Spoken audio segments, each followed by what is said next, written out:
Who are we starting at quarterback this week? It looks like maybe we're starting a couple quarterbacks that we didn't draft on draft day.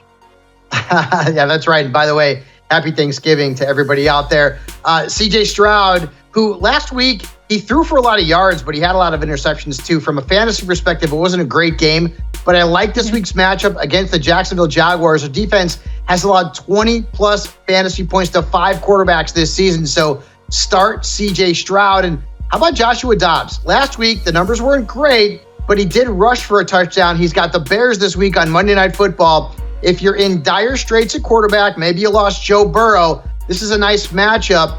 Field Generals have averaged the 6th most fantasy points when facing Chicago, so Dobbs is in a good spot.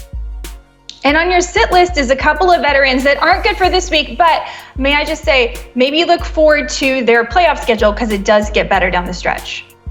And Russell Wilson has not been putting up great numbers lately, 15 or fewer fantasy points in 3 of his last 5 games. And he's got the Browns this week, and the Browns are a red flag for me when I'm looking at the matchups, especially against quarterbacks. They have allowed just 2 quarterbacks to score more than 13.8 points against them, Jen. And those 2 quarterbacks both rushed for 2 touchdowns. That's probably not going to happen for Russell Wilson. And then Matthew Stafford. This isn't even about the matchup. It hasn't mattered who Stafford's playing. The numbers are just not great. He hasn't scored 17 points in a single game this season.